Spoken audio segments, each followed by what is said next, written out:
Alors, il a plusieurs casquettes et c'est un personnage à plusieurs, je dirais, personnalités.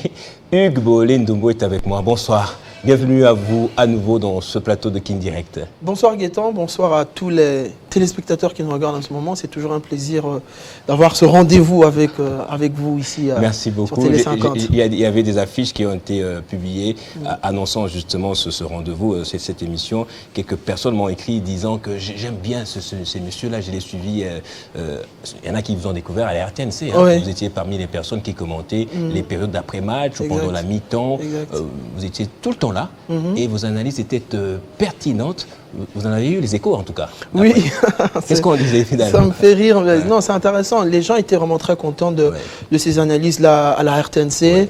Bon, j'essaie de servir mon pays du mieux que je peux. Mais qu'est-ce que vous ne savez pas faire en fait? Alors, je vais vous présenter rapidement.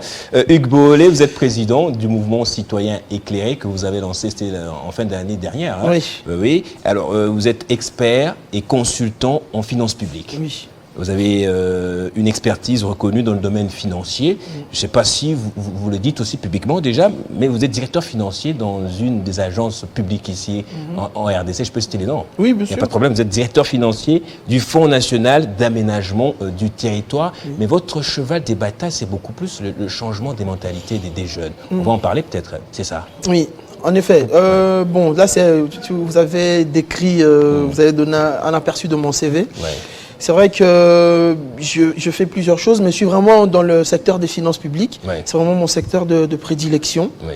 Et en même temps, on est en train justement de faire ce travail-là d'éveil des mentalités pour réveiller la conscience citoyenne des Congolais, pour la participation de chaque Congolais dans le processus démocratique de notre pays, parce qu'il est très important que les Congolais soient engagés, que les Congolais soient réactifs face à la situation de notre pays.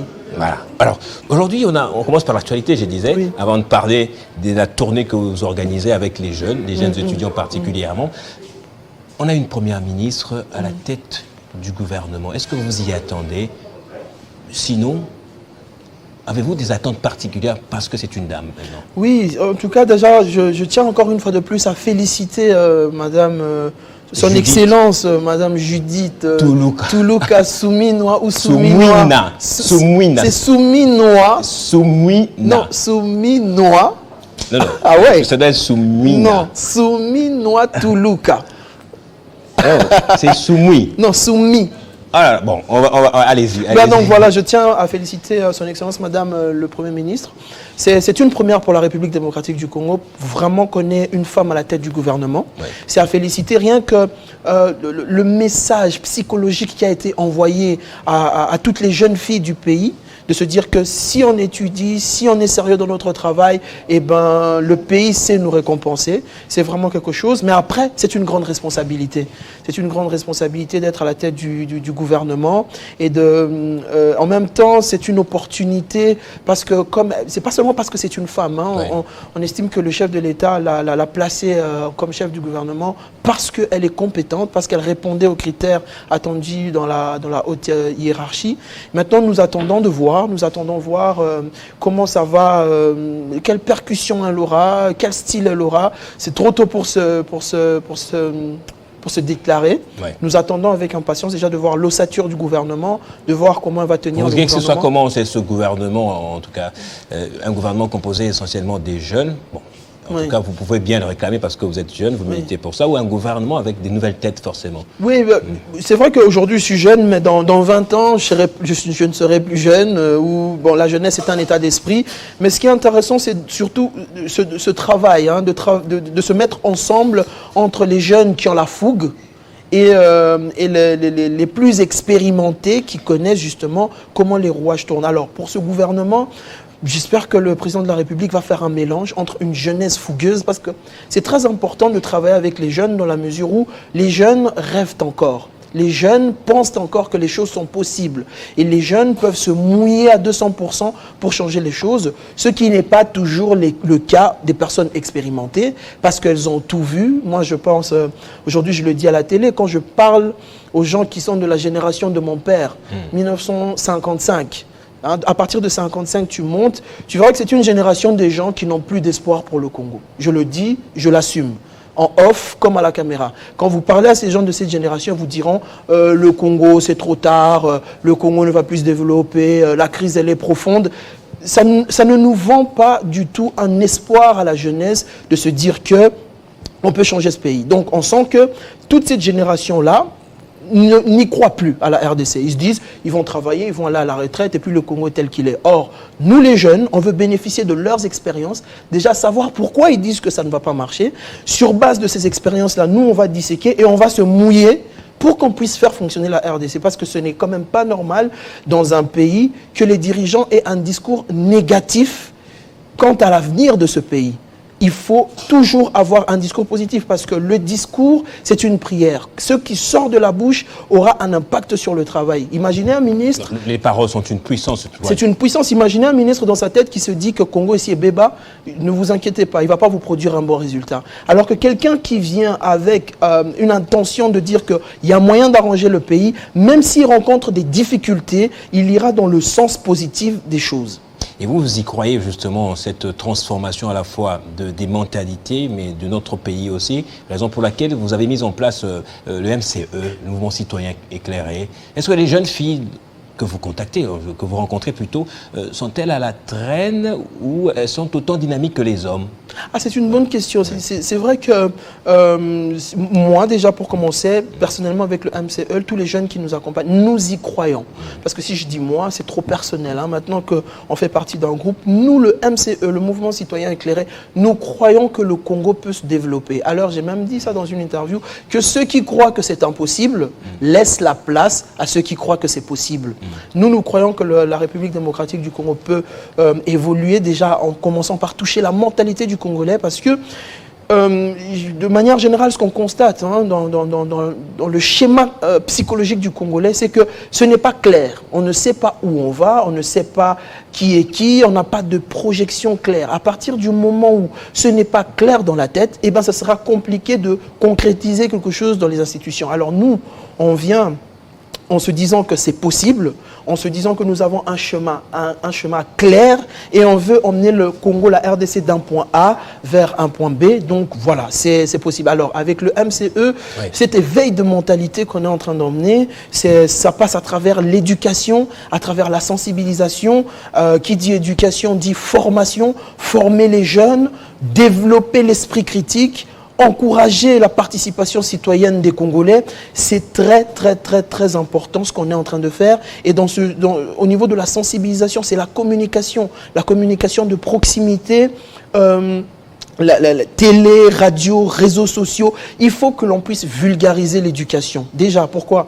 Parce que ceux qui ont accès à l'éducation direct, dans l'éducation classique, c'est ceux qui vont à l'école habillés en uniforme bleu-blanc. Mais tous ces enfants de la rue, tous ceux qui n'ont pas accès à l'éducation classique, doivent avoir une forme d'éducation qui les atteint, qu'ils le veuillent ou pas, à travers la télé, la radio, les réseaux sociaux et la communication de proximité. Et je pense encore une fois de plus que nous n'avons tous pas besoin que l'État fasse quelque chose avant que nous puissions bouger. C'est comme ça que vous allez voir, même dans le MCE, j'ai parlé d'un modèle économique qui fonctionne très bien dans les pays de l'Afrique de l'Ouest, les coopératives. C'est-à-dire que nous, le peuple, on se prend en charge, suivant nos centres d'intérêt, les femmes qui vendent les makala, les femmes qui vendent du pain, les ajusteurs, les chauffeurs. Vous vous mettez tous ensemble selon vos corps de métier et à partir de là, on constitue des entreprises qui vont représenter des coopératives. Et ça ne dédouane pas le gouvernement. Ça ne dédouane on peut prendre une initiative à la base déjà, mais le gouvernement a toujours une grosse part de responsabilité dans ça. Bien sûr, ça ne dédouane pas le gouvernement, mais ça n'engage pas directement l'action du gouvernement pour que ce soit mis en place. C'est d'abord l'action des Congolais. Et ça a un intérêt social. D'abord, c'est de développer les projets communautaires, les projets régionaux et le projet national. Ça a un impact sur l'économie, ça a un impact sur le panier de la ménagère, ça a un impact sur la façon dont le Congolais voit le pays. Parce que on a parlé du modèle, hein, de l'entrepreneuriat. Le chef de l'État, même dans son discours d'investiture, a marqué le point sur l'entrepreneuriat des jeunes. Justement, ça fait même partie de votre discours adressé à Félix-Antoine Tshisekedi. Exactement. Si vous permettez, on va passer à autre chose, on va changer de sujet pour prendre un petit extrait de cette vidéo-là. C'est une vidéo de 5 minutes, mais on pourra peut-être en retenir 3 peut-être minutes. On va suivre Hugues Bolé Ndombo. qui s'est adressé au chef de l'État et a repris quelques pistes de solutions pour venir en aide aux jeunes.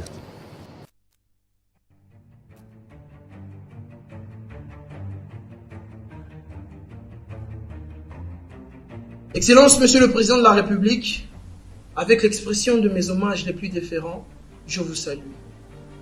Je m'adresse à vous aujourd'hui en tant que l'initiateur du mouvement citoyen éclairé, qui est une fondation qui a pour objectif la conquête de la mentalité congolaise et la régénération de l'homme congolais sur tous les plans, afin de viser un idéal commun, un idéal du développement et de l'épanouissement de notre très cher pays, la République démocratique du Congo. Au nom de toute la jeunesse et en tant que leader des jeunes, nous avons écouté avec beaucoup d'attention votre discours d'investiture, dans lequel vous avez marqué le rôle de la jeunesse pour les 5 prochaines années de votre législature. C'est ainsi que nous voudrons souligner l'importance de certains domaines ou certains secteurs qui touchent la jeunesse, afin de vous permettre de faire resplendir cette politique que vous voulez mettre en place. L'entrepreneuriat. L'entrepreneuriat, c'est le moteur de la croissance économique et de création d'emplois. En soutenant les jeunes entrepreneurs par des politiques adéquates, des mécanismes de financement et de programmes d'accompagnement, nous stimulons l'innovation et favorisons l'émergence de solutions créatives aux défis économiques et sociaux. Il est vital, Excellence Monsieur le Président de la République, de créer un environnement propice où les jeunes peuvent transformer leurs idées en entreprises prospères. Je marque un point, Excellence Monsieur le Président de la République, pour dire que la jeunesse congolaise, après débat, délibération, après concertation, nous nous sommes rendus compte qu'en République démocratique du Congo, il n'existe pas de banque par les Congolais, pour les Congolais, qui puissent accompagner les entrepreneurs à voir leurs projets se matérialiser. Toutes les banques qui sont en République démocratique du Congo sont des banques commerciales qui ont pour but le profit. L'entrepreneur est laissé pour compte. Pour accompagner les entrepreneurs, nous avons besoin que Monsieur le Président de la République, en tant que celui qui tient le bâton de commandement, que vous puissiez installer pour la jeunesse des banques qui vont nous accompagner. Ainsi, notre proposition, pour commencer, est que vous puissiez installer pour nous des banques d'investissement et des banques de crédit agricole. Je m'explique. Les banques d'investissement vont permettre à ce que ceux qui ont des projets... Merci beaucoup à la régie pour ce petit extrait. J'ai pu comprendre que vous avez proposé quelques nombre de choses au chef de l'État, notamment la mise en place des coopératives et des banques. Vous l'avez repris aussi tout à l'heure. C'est ça le gros de votre message. Oui, parce que on s'est rendu compte que quand on parle d'éveil et qu'on a un discours, tout le monde nous dit bah, c'est beau les discours, vous parlez bien, mais qu'est-ce qu'on mange? C'est vrai que c'est plus facile d'enseigner ou bien de véhiculer un message quand les gens ont de quoi se nourrir et vivre. C'est comme ça qu'on a, il y a 4 axes, hein, parce que le discours il a été coupé. Donc on a parlé de l'éducation, de l'entrepreneuriat, du sport, de la culture et art. Alors si on s'arrête dans l'entrepreneuriat parce que c'est la partie vraiment économique qui intéresse les gens, on a parlé des banques. J'avais dit ça encore ici, qu'en RDC, il n'y a aucune banque congolaise qui appartient aux Congolais. Je veux que les gens se rendent compte que dans un pays où il n'y a pas de banque nationales qui sont... La conséquence, c'est quoi? Ça a une conséquence sur l'économie. Toutes les banques qui viennent ici sont des banques commerciales. Je l'ai dit ici, assis sur cette chaise, sur ce canapé, c'est que ce sont des banques commerciales. Ils n'ont aucun intérêt de vous développer ou quoi que ce soit. Eux, ils viennent pour faire du profit. Alors, nous demandons qu'il y ait des banques nationales de crédit agricole, banques nationales d'investissement. Pas des structures, un fonds, non. Une banque, parce que les fonds et les banques ne fonctionnent pas de la même façon. Parce que j'ai vu qu'il y a un fonds de l'entrepreneuriat qui existe. C'est intéressant, c'est toujours bien, ça soutient. Mais il faut des banques qui vont accompagner le secteur rural, le secteur primaire. Parce que même le président de la République l'a dit, la revanche du sol sur le sous-sol. Nous devons exploiter l'agriculture, la pêche, l'élevage. Et quand je parle d'entrepreneuriat, avec les coopératives, c'est du co-entrepreneuriat. Nous entreprenons tous au même moment, mais nous avons un objectif social, l'amélioration de la qualité de vie de la société. Donc voilà, ce sont vraiment ces points-là au niveau de l'entrepreneuriat que, après, dans le MCE, à travers des sessions, il y a des experts en République démocratique du Congo que j'appelle pour dire: ne vous sentez pas exclus de mon discours. Si vous sentez que vous pouvez apporter une pierre à l'édifice à mon discours, venez nous apporter une pierre à l'édifice. Parce que nous, le MCE, nous ne sommes pas à la conquête du pouvoir. Nous ne venons pas ici pour faire la propagande, pour être à la conquête du pouvoir. Nous sommes justement, le moment peut être prêté à ça. Parce non. Que vous faites un discours oui. Au lendemain, peut-être à la veille de la nomination de la première ministre. Je peux comprendre. C'est pas un péché non plus que vous participez aussi à la gestion de la République. Parce que ça fait partie de nos missions, ouais. Qu'on pousse les Congolais à participer activement au débat démocratique du pays. C'est ce que je suis en train de faire. On participe au débat démocratique citoyen du pays, mais ça ne veut pas dire que nous visons le pouvoir. Nous, on vise la conquête de la mentalité congolaise et l'amélioration de la vie du Congolais, justement à travers les coopératives, à travers des initiatives qui vont permettre aux Congolais de comprendre les enjeux de notre pays, de comprendre sa place. Parce que si on ne voit pas clair où on va, on ne saura pas où aller et on finit toujours tout ce qu'on commence en queue de poisson. Alors, parmi ces problèmes justement qui rongent la jeunesse, vous avez dit l'éducation, l'entrepreneuriat, le sport et la culture. Pour revenir à l'éducation, c'est fondamental, n'est-ce pas? L'éducation est fondamentale. Je l'ai dit au début. Quand on parle d'éducation, donc il y a éducation, dans l'éducation, il y a formation. Et il faut que les Congolais, qu'on redescende un peu et qu'on puisse valoriser les métiers. Tout le monde ne peut pas être avocat, tout le monde ne peut pas être juriste, mais les gens peuvent être formés par rapport à ce qu'ils savent. On peut former des ajusteurs, on peut former des menuisiers, on peut former des maçons, on peut former... Dans chaque domaine, il faut qu'il y ait une formation, parce que c'est dans la formation qu'on apprend la discipline, qu'on apprend le respect, qu'on apprend l'hiérarchie, et que quand les gens sont formés, ben les gens ont accès justement à cette éducation. Et justement, puisque l'éducation vous préoccupe autant, vous avez lancé ce que vous appelez le programme Campus Tower ou Campus Tour. Oui. C'est une tournée que vous organisez dans différentes institutions supérieures ici en RDC. Oui. Et le 19 mars, vous étiez à l'université de Kinshasa où une grande conférence a été organisée. Oui. Vous êtes intervenu justement pour parler sur les thèmes l'éducation pour une mentalité positive. Qu'est-ce que ça veut dire? Oui, déjà je remercie les étudiants... On a ça en image aussi, on va l'illustrer en off pendant que vous parlez. Oui. Je remercie les étudiants. D'abord, je commence par remercier le recteur de l'université de Kinshasa qui nous a accueillis en grande pompe, qui a compris notre démarche et qui a mis en place les moyens pour que nous soyons bien accueillis. En tout cas, merci au recteur de l'université de Kinshasa. Je remercie tous les étudiants de l'université de Kinshasa qui ont participé activement à cette conférence.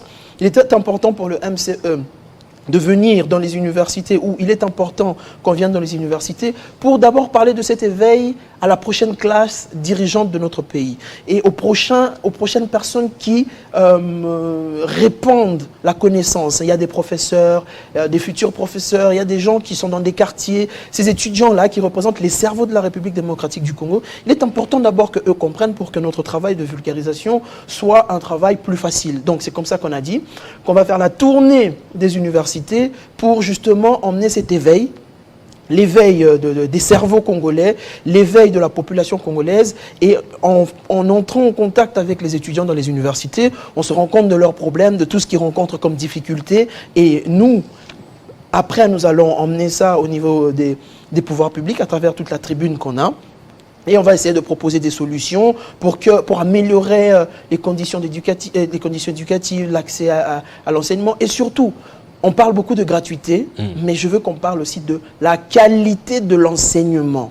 C'est bien beau quand l'enseignement est gratuit, mais il faut que cet enseignement soit de qualité. Et en parlant de la qualité, il faut aussi voir le programme d'enseignement qu'on donne à nos enfants.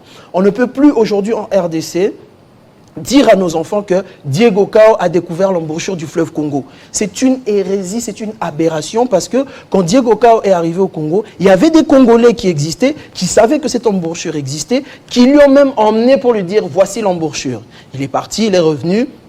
C'est par là même que la colonisation... On ne devrait même pas citer les noms de Diego Cao. On ne devrait même pas citer. C'est par là même que la colonisation est entrée. Donc tout ça pour dire que nous devons faire une forme de retour, comme Mobutu disait, le président Mobutu, retour à l'authenticité éducative. Qu'on apprenne aux Congolais de comprendre la RDC, de connaître la RDC, vous voyez, et d'emmener ces valeurs congolaises au devant de l'éducation congolaise. Arrêtez d'apprendre aux enfants que l'histoire de la France, l'histoire géographique de l'Italie, on s'en fout. On s'en fout. Parlons de la République démocratique du Congo.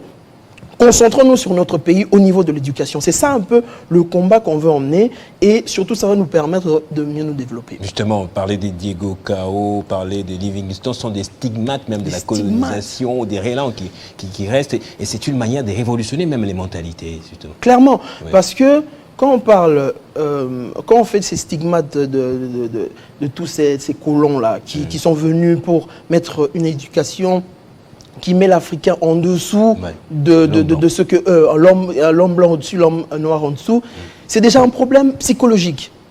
Et donc c'est comme ça qu'on dit qu'au niveau de l'éducation, il faut que tout soit fait pour que même nos programmes éducatifs changent par rapport aux objectifs que nous fixons. Alors vous dites également que vous êtes dans la conquête et dans l'évolution de la mentalité. Comment vous faites pour conquérir ces mentalités et l'amener à évoluer ? Ah oui, justement. C'est comme je dis, c'est donc à travers l'éducation, la sensibilisation et des actions sur le terrain. Ouais. On descend sur le terrain, on parle aux jeunes, on les sensibilise et surtout, il faut que les gens comprennent que c'est un travail générationnel. C'est un travail qui peut nous prendre 10 ans, 15 ans, 20 ans pour que les gens comprennent. C'est ainsi qu'on commence dans les universités, ensuite on va descendre dans les écoles et puis on va descendre dans la population générale. Et voilà, c'est vraiment un travail de longue haleine. Nous, nous y croyons. On pense que c'est possible. Dès qu'il y a une pensée positive, un ressenti positif, eh ben, la manifestation prend corps, prend lieu. Parce que je dis toujours, on avait dit, toujours ici et avec toi, au commencement, il y avait d'abord une pensée, Dieu a dit que la lumière soit. Mais il savait c'était quoi la lumière. Ils savaient c'était quoi la lumière. D'autres me disent oui, mais c'est un langage imagé. Ok, mais on savait c'était quoi la lumière dans ce langage imagé. Nous devons savoir, connaître ce que nous voulons pour atteindre ce résultat. Aujourd'hui, Campus Tower a commencé à l'université de Kinshasa. C'est quoi les prochains programmes? Vous avez dit vous irez même dans les écoles. Oui, donc le prochain programme, c'est d'abord faire une série d'universités. Là, il y a une université qui, bon, on n'a pas encore commencé à citer, on attend que la date soit confirmée, mais on va faire une série d'universités. Et il y a même en province, hein, les universités, il y a l'UNILU qui nous appelle, il y a d'autres instituts qui font appel à nous au Congo central. Donc il y a vraiment ce besoin, il y a cette demande, et nous demandons aussi à ceux qui peuvent nous soutenir dans cette démarche du MCE, qui est pour l'intérêt de nos enfants. L'intérêt des Congolais, ce n'est pas l'intérêt individuel de la personne que je suis, mais c'est pour l'intérêt des Congolais. Venez nous soutenir, venez nous accompagner dans cette démarche du Campus Tower, du Campus Tour, pour qu'on puisse aller répandre cette éducation. Parce que dès qu'on a un peuple qui est éduqué, dès qu'on a un peuple qui a compris, c'est ça le début du développement. Dites-moi, Gaëtan, comment une personne non éduquée peut s'asseoir là où vous êtes assis et présenter le journal ? C'est impossible. C'est impossible parce qu'il n'a pas les outils nécessaires. Mais vous avez eu accès à la connaissance. C'est ainsi que le soir, nous tous, nous vous regardons. Et il faut donner la chance aux Congolais. Dès que le Congolais s'éveille, c'est le début du développement. Magnifique. Et à l'université de Kinshasa, quelle a été la réceptivité des jeunes? L'université de Kinshasa, merci beaucoup, merci. L'accueil, la salle était comble, les étudiants étaient vraiment à 200%. Et le recteur, le doyen, les professeurs, en tout cas, l'université de Kinshasa, vous nous avez donné un élan positif pour le Campus Tour. C'est Hugues Bolé Ndombo, président du mouvement citoyen éclairé. Vous avez annoncé ici une série d'activités. Aujourd'hui, c'est la plus grande activité que votre organisation a mis en place, c'est ce Campus Tower. Alors, en dehors de Campus Tower, qu'est-ce qui est prévu au sein du MCE? En dehors du Campus Tour, vous voyez, nous, on a 4 axes stratégiques. Donc, l'éducation, le sport, l'entrepreneuriat, culture et art. On va, dans chaque axe, on va choisir une activité pour mettre en lumière. Par exemple, dans le sport, le MCE peut organiser un tournoi de football intercommunal pour permettre justement de diffuser ce message d'éveil en même temps pendant que les jeunes jouent. Pourquoi on avait choisi le sport? Le sport véhicule des valeurs telles que la discipline, le leadership, le contrôle de soi-même, le respect de l'hiérarchie, l'engagement personnel, la qualité individuelle. Ce sont des valeurs qu'on retrouve dans le sport. Et il est plus facile d'enseigner à quelqu'un l'éveil à travers une activité qu'il exerce ou que la personne exerce tous les jours. Donc le sport, on va rentrer dans le sport et il y aura aussi des actions culturelles. On pourra faire des très grands concerts où on invite des grands artistes ou qui appellent beaucoup de public, beaucoup de monde. Et là, on peut encore diffuser notre message. Et dans l'entrepreneuriat aussi, on rassemble plusieurs secteurs pour parler de cette formation, pour parler des coopératives. Donc on a vraiment des séries d'actions qu'on va chaque fois piocher dans nos axes stratégiques afin d'accompagner le pays. Voilà, on est pratiquement à la fin de cet entretien avec vous. Pour peut-être terminer, un dernier message que vous lanceriez aux jeunes qui vous suivent en ce moment? Non, un dernier message que moi je veux lancer aux jeunes, c'est croyez en votre pays. Croyez en la République démocratique du Congo. Aimez ce pays. N'écoutez aucun discours d'aucune personne qui vous dira que ce pays n'a plus d'espoir. Espérez. Ayez ce discours, permettez-moi de le dire en lingala. Soki batuni yo, est-ce que yo muto ko bongisa Congo? Loba ngai mutu na ko bongisa Congo. Biso nyonso toza na responsabilité individuelle de vous dire que bolamu ya Congo et ko pa na ngai. Soki nga naza mabe, Congo pe kozala mabe. Toza na participation citoyenne. Accompagnons notre pays. Moi vraiment je suis pas dans la morale. Je suis plus dans la participation citoyenne. Que les gens vivent tels qu'ils vivent, mais pensez au pays, aimez ce pays, travaillez pour ce pays, parce que c'est dans le travail, dans le sérieux que nous serons en mesure de produire un beau pays. Moi, je pense que si on est sérieux, dans les 25 prochaines années, c'est pas impossible, la RDC peut ressembler à Dubaï. Année peut-être beaucoup plus loin. Hein. Dans moins de 10 ans, on peut faire mieux, en tout cas. Vous avez vu? Oui. Voilà. Merci beaucoup. 10 ans ou 25 ans, ça commence maintenant. Avec le MCE notamment. Pas seulement, avec le MCE et tous les Congolais. Et tous les Congolais. Merci beaucoup, Hugues Bolé, d'être passé encore une fois sur ce plateau. Il reste ouvert à vous, en tout cas, quand vous aurez organisé d'autres activités, vous viendrez le vulgariser auprès des jeunes. Merci beaucoup. C'est un autre jeune qui nous attend, Paul Chamala. Il est membre du parti politique Alliance pour l'amour du Congo. Restez avec nous, on va le recevoir après.